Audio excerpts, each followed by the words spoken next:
ഈ മസാലയിൽ ഒഴിച്ച നരകത്തിലെ കോഴി കണ്ടിട്ട് തന്നെയാണ് ഞാനിവിടെ കേറിയത്. കാര്യമെല്ലാം ശരി തന്നെയാണ്. പക്ഷേ ഇവിടുത്തെ എൻ്റെ ഫേവറേറ്റ് ഐറ്റം ആ നരകത്തിലെ കോഴിയോ, ഷവർമ്മയോ, ഈ പൊറോട്ടയോ ഒന്നുമല്ല. ആ ഐറ്റം ഏതാണെന്ന് പറയാം. അതിന് മുമ്പേ ഇവിടുത്തെ ഏറ്റവും വലിയൊരു സ്പെഷ്യാലിറ്റി ആയിട്ട് എനിക്ക് തോന്നിയത് ഇവിടുത്തെ ചില്ലി ചിക്കൻ്റെ ചിക്കൻ ഫ്രൈ ചെയ്യുന്നതായാലും ശരി, ഇനിയല്ല സാധാരണ എണ്ണക്കടി പൊരിക്കുന്നതായാലും ശരി, എല്ലാം ശുദ്ധമായ വെളിച്ചെണ്ണയിലാണ്. അപ്പം അത്രയും ആത്മാർത്ഥതയിൽ ഫുഡ് കൊടുക്കാൻ ശ്രമിക്കുന്ന ഒരു കഫേയാണിത്.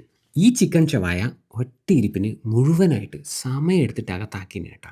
ചിക്കൻ ഷവായൻ്റെ ഫ്ലേവർ എങ്ങനെയെന്ന് ചോദിച്ചു കഴിഞ്ഞാൽ മസാലയെല്ലാം ശരിക്കും പിടിച്ചിട്ടുണ്ട്. പക്ഷേ അതിൻ്റെ മേലെ ആക്കിയിട്ടില്ല മസാല ഉണ്ടല്ലോ, അതിന് അനാവശ്യമായിട്ടുള്ളൊരു മുളകിൻ്റെ കുത്തല വല്ലാണ്ടുണ്ടായിരുന്നു. അതിന് ശേഷം ഇവിടുന്ന് കഴിച്ച 2 ഐറ്റംസ് ആയിരുന്നു എൻ്റെ ഫേവറേറ്റ്. അതിൽ ഒന്നാണ് ഈ സ്പെഷ്യൽ സിംഗർ ബർഗറും പിന്നെ ഈ സ്പെഷ്യൽ ക്ലബ് സാൻഡ്വിച്ചും. രണ്ടും ഒരു രക്ഷയുണ്ടായിട്ടില്ല. പിന്നെ ഒരു ബോൺലെസ് ചില്ലി ചിക്കൻ കഴിച്ച്, മറ്റേ വെളിച്ചെണ്ണയിൽ ഫ്രൈ ചെയ്തെടുക്കുന്ന ഈ ചില്ലി ചിക്കൻ, അതും ടേസ്റ്റ് ഉണ്ടായിരുന്നു. അപ്പോൾ സ്പോട്ട് കൂത്തുപറമ്പ് തലശ്ശേരി റോഡിൽ പൂക്കോട് എത്തുന്നതിന് മുമ്പേ പാറാല് ലെഫ്റ്റ് സൈഡിലുള്ള ഈ കഫേ വേദയാണ്. അപ്പോൾ ശരി.